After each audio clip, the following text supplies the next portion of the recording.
भिवू नकोस, मी तुझ्या पाठीशी आहे. नित्य स्वामी दर्शन श्री स्वामी समर्थ. भाग 116.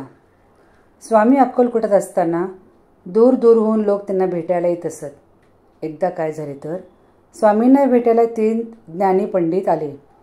आपल्या ज्ञानाचा त्यांना अतिशय गर्व वाटायचा.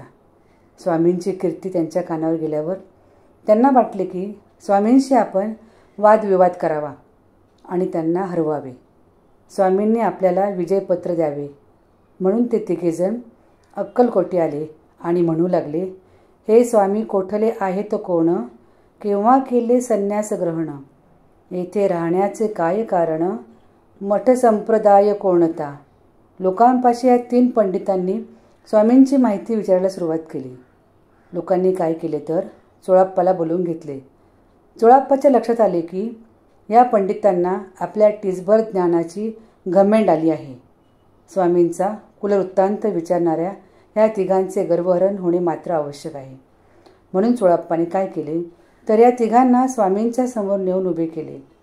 ताठ मानेने ते 3 पंडित स्वामींसमोर उभे राहिले. दत्तावतारी स्वामींना नमस्कार करायचे साधे सौजन्य त्यांच्यापाशी नव्हते. स्वामींनी त्या 3 पंडितांकडे नुसते भेदक नजरेने पाहिले, मात्र त्या तिघांची गाळण उडाली. त्यांच्या मुखातून शब्दच उमटेनात. वाणी मुकी झाली. स्वामींशी वाद काय करणार. त्यांची लाज गेली. तोपर्यंत स्वामींभोवती असंख्य लोक उभे राहिले होते. त्या तिघांनी स्वामींकडे करुण नजरेने पाहिले. मुक्याने क्षमा मागितली. स्वामींनी त्यांच्याकडे करुणार्थ नजरेने पाहिले, मात्र तिघांना पुन्हा कंठ फुटला. ते स्वामींना म्हणू लागले, आम्ही अपराधी मूढ असूनी गर्वे माजलो पंडित मन्य मानी, यथेष्टाचरणी मदांध होऊनी बुडालो होतो भवार्णवी. असे म्हणत ते तिघे स्वामींच्या चरणांशी कोसळले.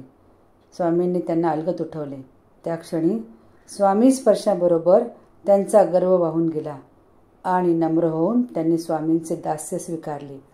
श्री स्वामी समर्थ, जय जय स्वामी समर्थ. श्री स्वामी समर्थ, जय जय स्वामी समर्थ.